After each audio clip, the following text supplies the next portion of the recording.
welcome to the So Spurs podcast. I'm going to name this one The Good, the Bad and the Ugly. And no, I'm not referring to us three. I am referring to three different viewpoints of the game that we've just come out of with a draw against Bournemouth. And I think there was some good guys, and I hope we can discuss that today. But there was also some bad and ugly we must acknowledge too. A fight back has never been met with so much negativity, but we're going to show you some of the stats and numbers why Tottenham fans might be a little bit overreactive at the moment when you look at recent form and how things have changed since players have come back and how that's impacting how we play. That does not mean no, we cannot see that massive hole in our midfield. We are not that deluded. Yes, we do see that too. But guys, I'm going to start with our guest, Alan, who runs Tottenham Logic TV. How are you, Alan? I'm really good to be on here. It's nice to be on a channel that's not completely criticising the team about everything. There's a bit of positivity here, which I like. We'll call it constructive criticism with a sprinkle of positivity, Alan. And of course, we have the one and only Johnny. How are you, Johnny? Yeah, I'm good. Very, very strange game yesterday, but it's good to be here to talk about it. So yeah, looking forward to the chat. Well, it's great to get your perspective from someone who was at the ground, because I think the atmosphere will be a topic of today and how that's really changed recently with Spurs this season and last compared to other recent ones. But guys, it was a game where Bournemouth was 6th in the table, just 2 points off Manchester City in 4th, and Spurs languished in 14th. They had big names returning to the squad, yet not many of them were fit to start. So we still were without any fit starting centre-backs from our squad, really. And it was Slanky's second appearance in, I believe it was 2 months, was it? Just about 2 months, just shy of 2 months. Going into that game, though, I think as fans we had our tails up. We thought, I don't know why, call it optimism, call it delusion, call it expectations of supporting a Big Six club. Alan, what was your expectation going into that game as a supporter? Well, first of all, I didn't want us to get any more injuries going into the Thursday game. So that was a plus that we didn't. I wasn't expecting Romero to start. I thought Van de Ven and Romero were going to get 20 minutes each at least, but Romero started and you could see the rustiness of Romero. And for all those people that said they wanted Romero and Van de Ven back fast, this is why he wasn't brought back fast, because you could see he wasn't ready. And because of Bournemouth's pressing, it was one of the worst games really to put Romero in, like for his first game back, because they're the highest pressers in the league near enough. So, but yeah, my expectations were if we could get a point, I'd be happy. So I was quite happy in the end, to be honest. Johnny, at the ground, what was it? What was the feeling there and the general atmosphere amongst the fan base at the moment? I mean, for me, I was really excited to go back because it was 3 weeks since the last league game at home.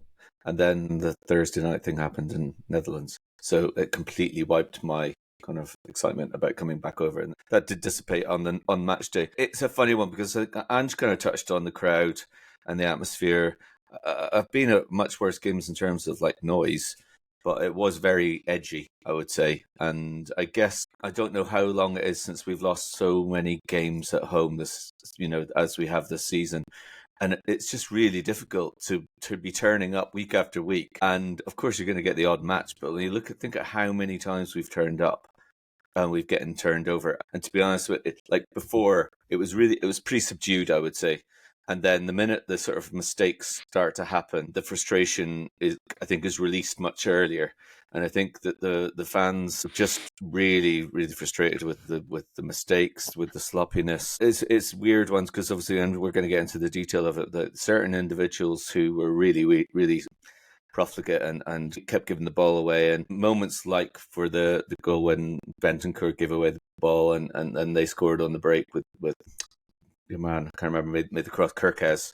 Mm-hmm. There was those sorts of things. So, and then towards the end, like when we were back level or maybe we were 2-1 down, just taking so long to play the ball out. Those were the sorts of things I think the fans are just leaping on it. And I'd like to think I'm not I am emotive when I'm at the game for sure.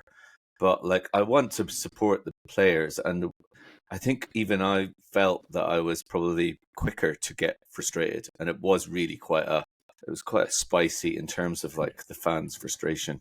but I think that's justified. I think the players, they need to give the fans, just if everybody is giving what appears to be their, I know they're not deliberately making stupid mistakes, but Johnson, Basuma, Bentancur, really poor, really poor. So it's that was the frustration, I guess.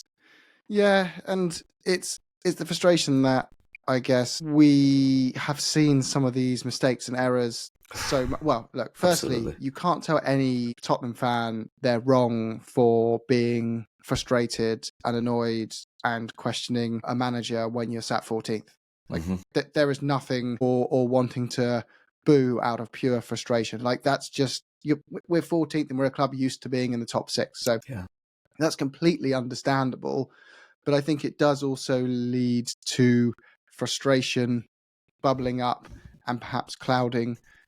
Well, us just losing patience to look at the big picture and just saying enough is enough. I don't care about the big picture.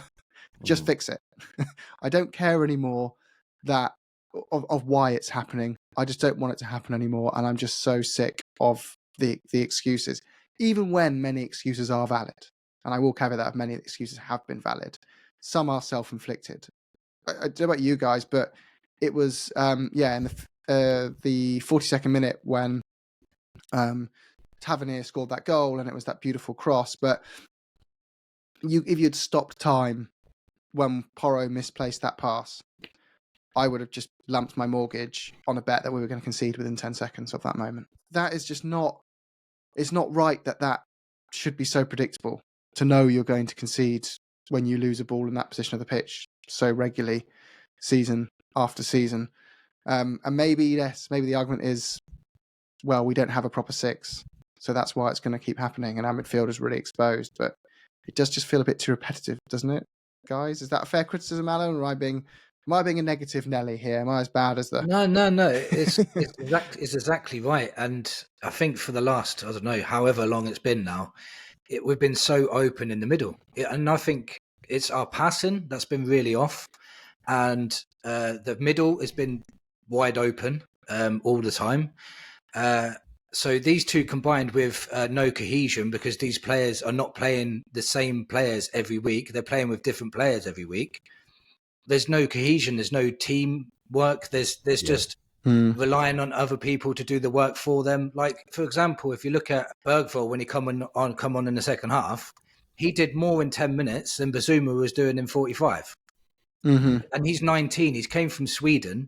He's came from another country. It's his first season in the Premier League, and he's looking like one of our best midfielders. And it shouldn't be that way. We've got experienced players that are not stepping up, and Bentancur and Basuma was leaving that middle wide open time and time again.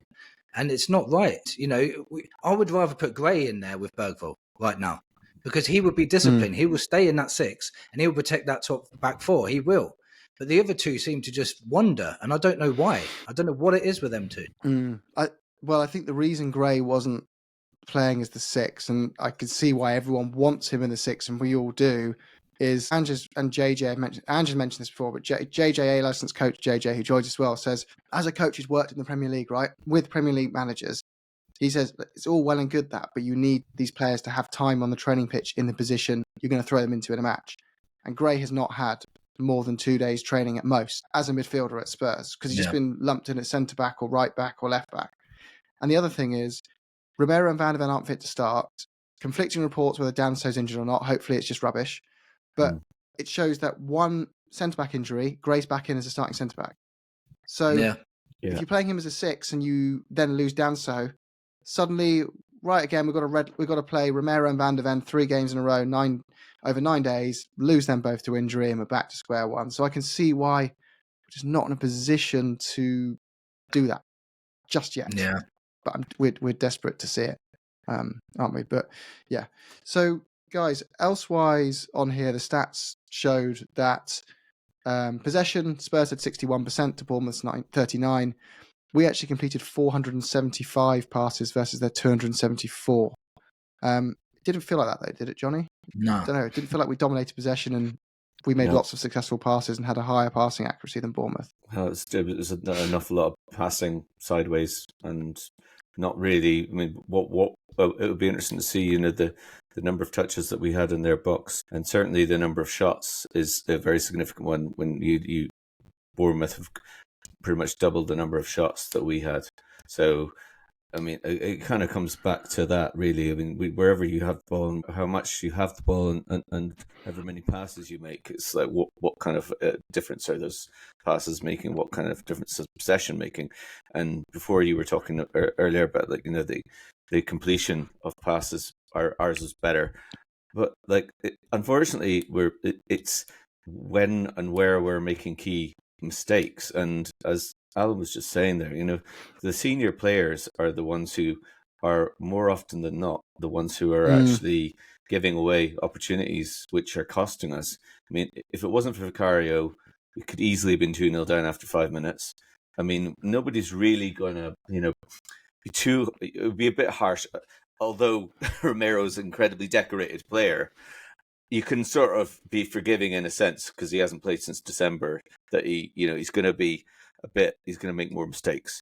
But it happened twice. There was obviously the one when he squared the first few seconds, and then he passed to Basuma, I think, and then Basuma, he got bossed off the ball, and then they had another really clear opportunity, and Vic had to make a double save. That's correct about the possession, but I honestly think that what are we doing when we're getting the ball? And it was interesting. I mean, so far we've been more focusing on the negative side of things. Maybe you're angling to try and find a more positive way. Oh, I've got some positive bits to come. Don't worry. Okay. But I'm just making sure we acknowledge the obvious in the room before we move to that. Otherwise, it just doesn't paint the fair picture, I don't think, because there is positives. And we will get to that. Carry on, Johnny. Yeah. No, I mean, just in general, that the things that what frustrates me most, and I think it's something that it's not specific just to this game, and we've spoken about many times before, is just this, like I alluded to there, in terms of who's making the mistakes, who's actually the players. As Alan says again, looking to get Gray in. Bergvall's is, in my opinion, clearly our best midfielder, actually, and these are the teenagers who've just joined us. And the fellas making the mistakes are the senior players. And Sonny actually made a difference yesterday when he came on. But Vicario is in my opinion, sensational, and what he's been like since there's only 3 games since he came back. But what was really interesting yesterday, and I don't know how obvious it was on watching on TV, but when we went a goal down, Vicario is walking right up to the halfway line pretty much, and he is berating the players. He's getting a reaction from the players. The body language of pretty much everybody else in the squad, including the captain Romero, is heads down and just get sort of the restart's going to happen once they've finished celebrating. Vicario is not having that. He's responding the way you want a leader to respond, and it happens more than it happens obviously after Sengal. But there's another moment as well when he was getting involved in a way I never saw Lloris doing, and Lloris was our captain for I don't know how many years, and he was obviously keeper as well. So there's just really interesting things, I think, with the mentality, and I don't quite understand how, given Ange's experience and pedigree, and he's obviously in my opinion, very talented coach, achieved a lot, how that's actually happening. And as much as I'm still an Ange I still really want his project to work. It's weird for me. I don't really understand how that continues to be the sort of atmosphere and the culture within the team, because it should be the opposite. It should be that those guys are investing their experience and encouraging the younger players. I don't know. He didn't. A lot of them with the mentality challenges. He didn't sign them though, did he? And I don't think you can't come into Tottenham and say goodbye Romero and Bentancur, arguably your best defender and your best midfielder. You don't have the right mindset. They weren't the weak link or the problem when he arrived. Maddison is the only one when it comes to mentality. And as much as he definitely made a difference from a creative point of view yesterday, played a couple of really superb passes that first of all, one of them won a penalty, and another one before really could have opened up for, I think that was the one that led to our SARS chance. But his attitude stinks. His attitude is, he is, I'm sorry, he is my least favourite Tottenham player, because he is just a fair weather player who is great whenever the sun's shining and when he's in the mood. His body language and his effort running back and all that, it's just not good enough. He really winds me up. Well, Sorry. Alan did, and Alan did some research on him before, because it did look like when we looked at numbers before of who's made the most appearances this season, I was really surprised to see James Maddison is played the same number of games as Lucas Berryval and Archie Gray. I thought, wow, that's amazing. And Alan quickly corrected us and said, if you actually look at the minutes played, it's equivalent to about 15 games, which just shows, I feel like I can't criticise a player if his body physically can't keep up with that and he's putting the effort in. And some people are very defensive of Maddison. I think some people really warm to his kind of like cocky arrogance. It's kind of like a swagger thing. He's got a lot of talent on his day, so I can see that. On his day. But I'll ask you in a sec. But for me, he has to be the main character, and I didn't, and I know that people really liked it. We signed him, and the next day he was wearing a Gascoigne shirt by the pool. Like, if I saw a Spurs fan player like come through our academy, sign for Liverpool, and the next day wearing a Gerrard shirt by a pool, I'd be like, exactly. You mercenary. Like all well and good, you've gone to play for a massive club. Enjoy it. I'm not expecting you not to. Don't go pull the shirt on and act like you've been a fan your whole life. Anyway, Alan, that's my rant over. What do you make of Madders and his performance? Maddison, when I looked at the minutes he's actually played and his numbers, they're actually pretty decent. I think he's got 14 or 15 goal contributions in equivalent of 15 or 16 games. Yeah. So his numbers are good. But when you actually go to a game and you watch him or you watch him on the TV, all it takes is for you to hit him hard once and he disappears. And that is the problem. And once he starts rolling around holding his ankle, that's all he does for the rest of the game. Yeah. He's always down on the floor. And the difference when you put Kulu in his position, Kulu doesn't get barged off the ball as easy as he does. So Kulu makes more of an impact because he's stronger. He's got the same attributes as Maddison, but he'll hold on to the ball a lot better. Maddison, he'll turn around in circles and circles. But as soon as you kick him, we don't want to know anymore. And that is the problem with him. Totally. But we can't complain about his numbers. That's the thing. No. And that's probably why Ange brings him on a lot. Well, he's like, again, I don't think he's like the problem with Tottenham. We got more deep-rooted issues. And I'm going to move on to the good now, because there is a lot of positive coming, right? I think we're having glimpses of how we can play when players come back. We're having glimpses of what we can look like. These bad spells in the first 10, 15 minutes of games seem to be getting shorter. They've gone from being about a 20-minute bad spell. And then who was it we played prior to City? We had maybe it was City. It was about 20 minutes of bad play. AZ, it was about kind of 10 minutes. And against Bournemouth, it was only about 5 minutes. And we seemed to find some rhythm again. So seeing players getting some confidence under pressure and starting to play out the back better. Obviously, massive players coming back, actually having a centre-backs back on the pitch. That's huge. We saw glimpses, I'd say. We're seeing glimpses, yeah. And the front three looked much better against Bournemouth than they did. They weren't perfect, but they definitely looked a lot better than they did against AZ. Yeah, with Solanke, definitely. Johnson was awful. Johnson had a poor game. He did. It was awful. But he is our top goal scorer on 15 goals. So we've got to factor that in, that you don't score 15 goals by luck. But another positive thing is we look at the form guide of games, right? So you go the last 10 matches, Spurs have won 3 games. That would have put them, in terms of league position and form, 16th in the league. Then we go to the last 8 games.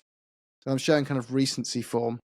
Then Spurs crawl forward to 14th. And then you go to the last 6 games and Spurs jump up to 6th. Like a massive jump over the last 6 games. That's not bad form. That's good form in the league.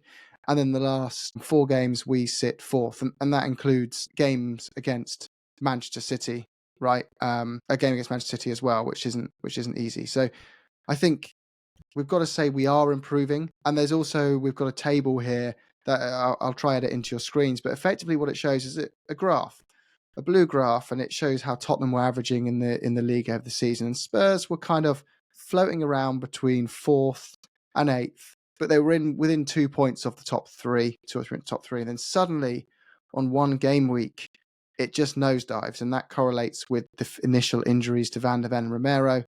Then it plateaus and stabilizes for a week, and then you see a Chelsea game where they get injured again, and it just nosedives again.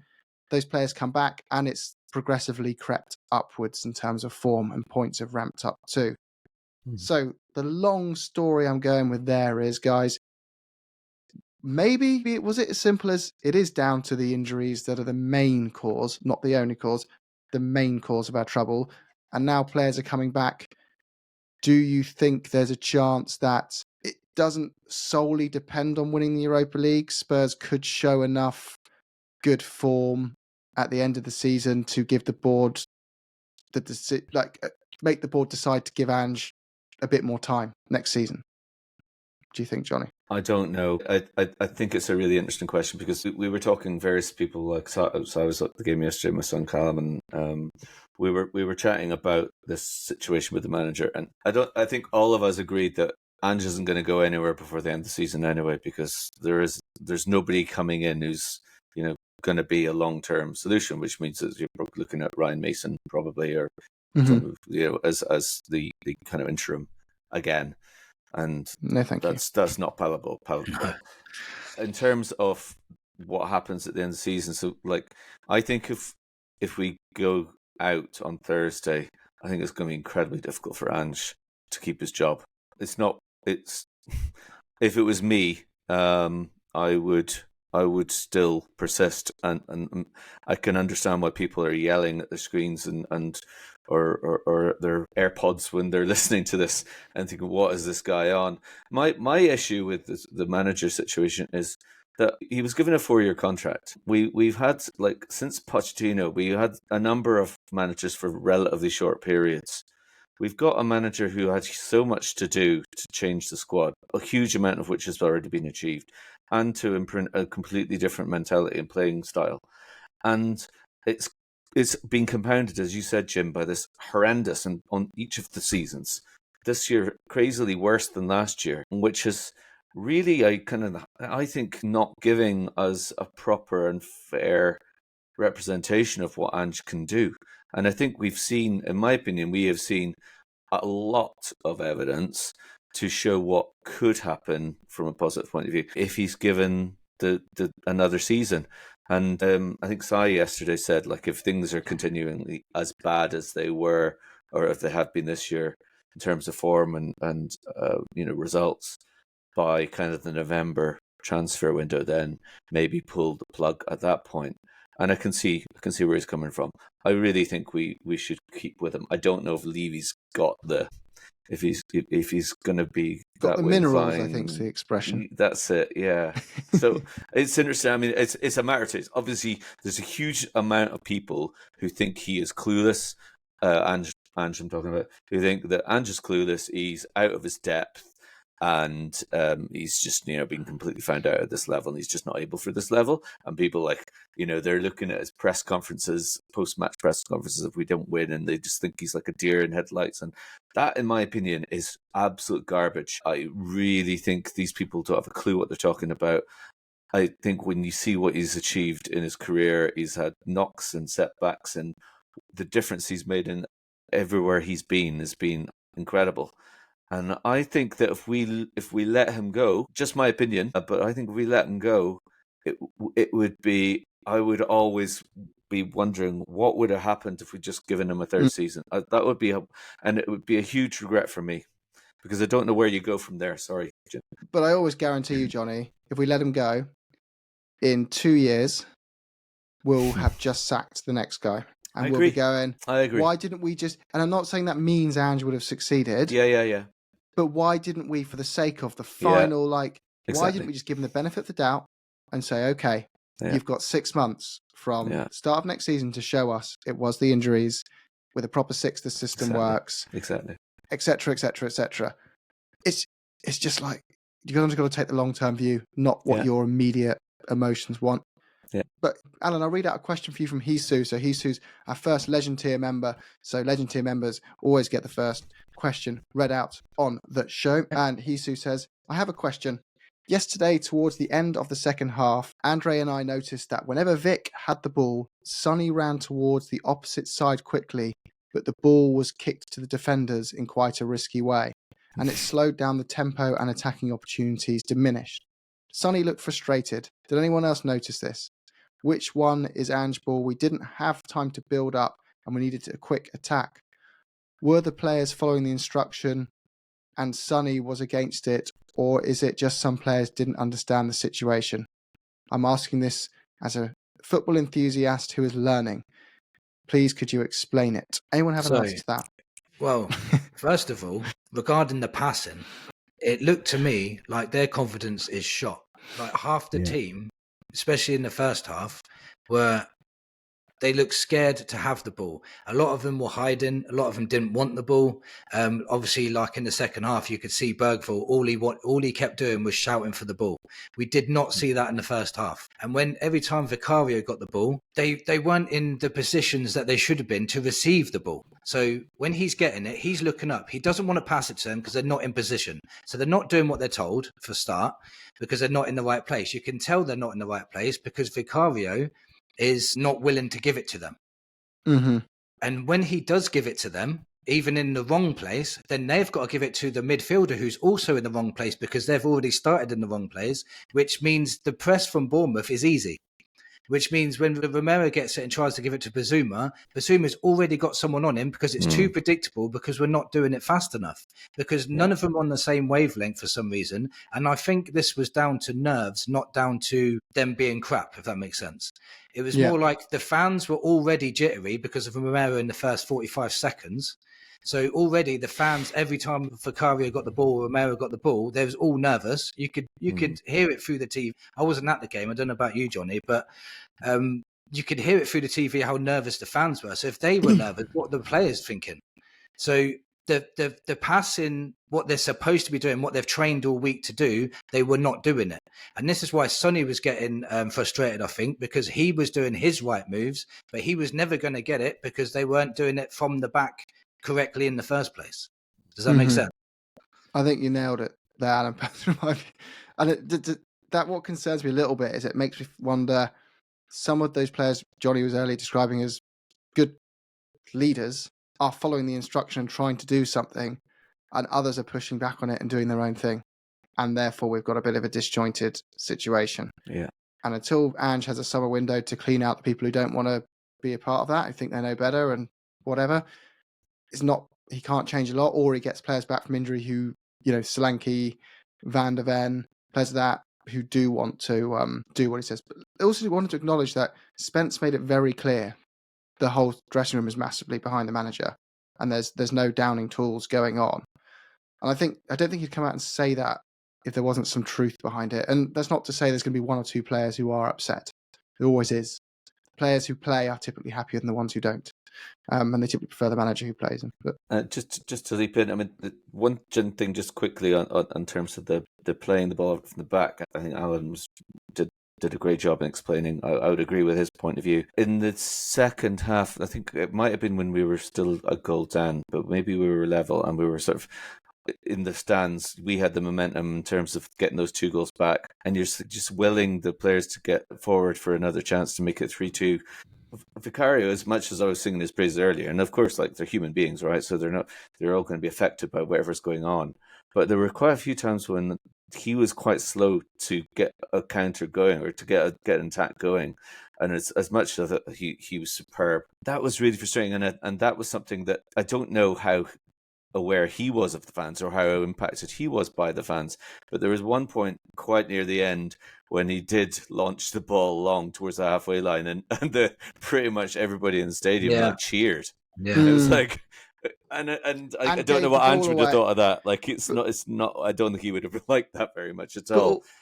The fans all cheered and wanted it, and it gave the ball straight to the opposition and led to an attack. I know, exactly. But I'm not going to sort of criticize, because I do sort of get the philosophy and theory of playing these short passes at the back, and that is the Ange method. But and it's not just Ange that does it, by the way. But when you lose the ball in the halfway line, the immediate threat is nothing like losing it on the edge of the box, obviously. Very true. Right, guys, I'm going to quickly play 2 more questions we've got. One's a question and one's a video we're going to sign off with. So if you're a member, you can send in your videos via our WhatsApp group that you get for being a member, and we'll play them on the show, and we shall answer them on this format of the podcast on a weekly basis. If you want to join, there's like a join button on YouTube if you're watching on there. Yeah, click on that. Right, so first we're going to go to Rick over in Sydney. Hi, Not Quintet. Sydney, This is Rick, a but couple of hours south of Sydney. yeah, South Sydney. Just a two-part question I'm putting to you, as if you were members of the board to consider. The first is, if we were to beat Bournemouth and Fulham, but lose or draw with AZ Alkmaar and get knocked out of Europa, what is your decision in the international break? And perhaps more importantly, what is the minimum position at the end of the season for you to want to keep Ange? And the second question is, what's the strategy if we don't get any international football next year, or if we only get Conference League, which I don't count? How are we going to attract and retain quality players that raise the standard of the squad? So we've kind of touched on, I think, where we think happens if Ange we go out already, haven't we? That we would stick, but we're not sure Daniel would. I think he'd stick to the end of the season, though, wouldn't he, guys? And then just be planning to replace him the second it finishes, because there's no one out there that you can. Yeah, I just think it's pointless. It would be pointless getting rid of him just to have Mason, because it wouldn't improve. Yeah, exactly. It just wouldn't. Agree. And I'd just be praying that Ange gets 4 or 5 really good games to go at the end of the season and makes Levy go, okay, let's give this another 6 months.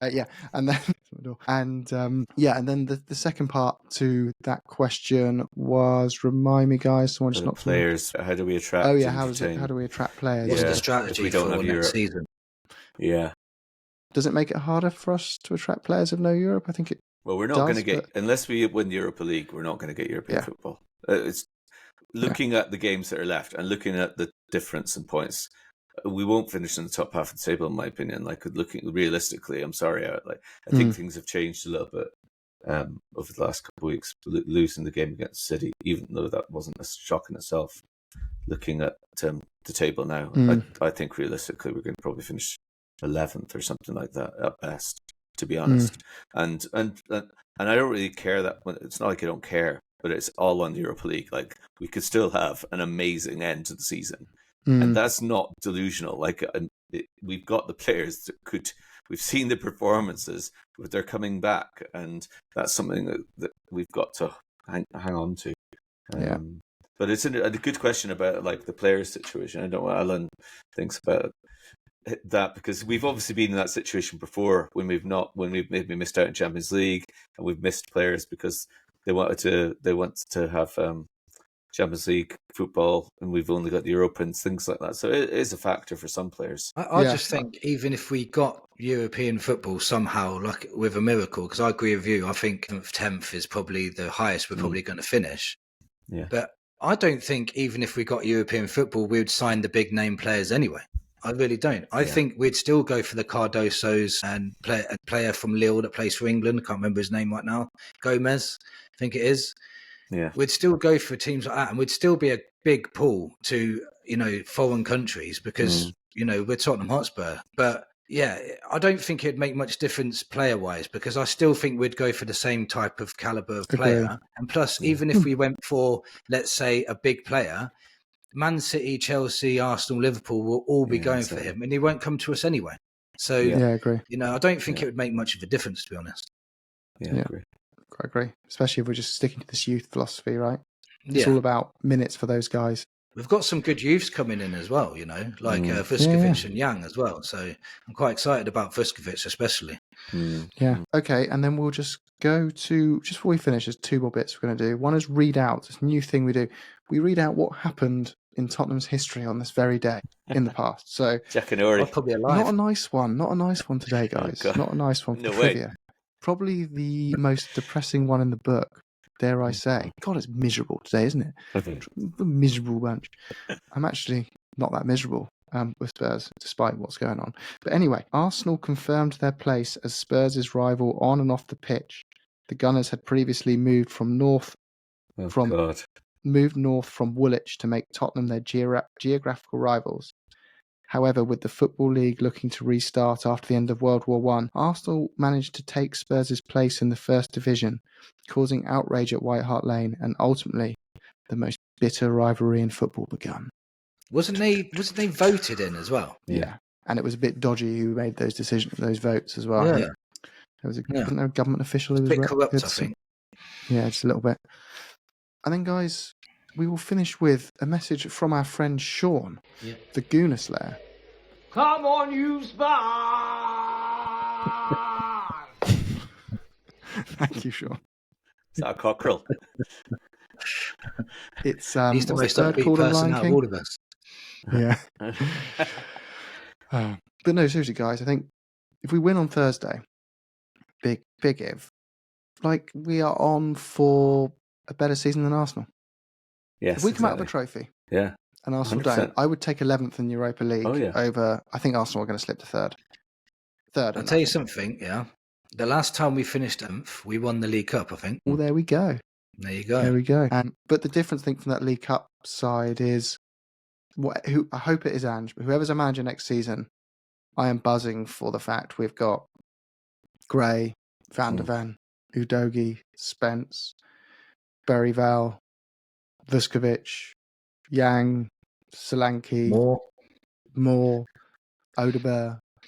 Just like it's just like such a step up in The terms future of can be so good if it comes together, you know. Yeah, indeed. Just sorry, Jim. We obviously, it's implicit by like the result and everything, but we were 2-0 down and we came back and we got a point, and that is encouraging. It might not have been the best performance in the world. I mean, we might have been quite lucky to get the point, but the bottom line is the players still dug in and they did that. And Ange isn't like massive pariah because we didn't lose, you know. And also, like, the only other thing that I've said that we haven't said is just about the XG and the chances that we are not having and not creating. Look what happened You in the can't second finish half. on a negative like that. No, I'm not. No, it's not. It's a positive. I'm talking about, give us a chance. I know I talk for a We're while. all excited. No, just one sec, guys. I want to just bring the mood down. Go on, Johnny.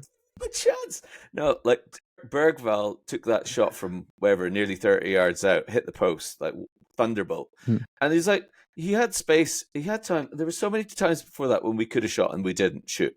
He did that. And then Sarr, who missed a pretty good shot, pulled a horrendous shot wide. A few minutes later, he takes on, whether it's a shot or a cross, I'm not sure. I thought at the time there's no way that was a shot, but looking at it on the TV and Match of the Day too, I'm kind of like inclined to want to give them the benefit of the doubt. I'm going to anyway. And that's what happens when you actually shoot. You know, we've actually are testing the keeper, and I really want to see that on Thursday because we've got the players that can have the quality to do that. And the 2-0 recovery, there are positives in yesterday. There were great performances. Spence has had an amazing last couple of months. He's been superb. And he's like you said, the Bergvall is unbelievable. Like, he's only just turned 19. He's incredible. Like, what's he going to be like when he's in his peak?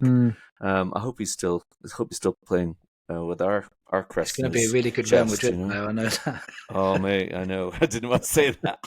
We're not supposed to be ending on a negative, Alan. No. Oh yeah. I wouldn't swap Gray or Berryval. I don't think I could name. No. I couldn't name 3 players in the league I'd swap them for. I think obviously there's a case to be not said, their like, age anyway. No, they're amazing. Well, because like, who are you going to get? You're not going to swap 34-year-old De Bruyne for the potential of Berryval. You're not going to swap Odegaard for him, are you? That's the thing. His ceiling is so high, you can't risk losing him. That's the thing. Yeah, so there we go. Up the Spurs, guys. Come on, you Spurs.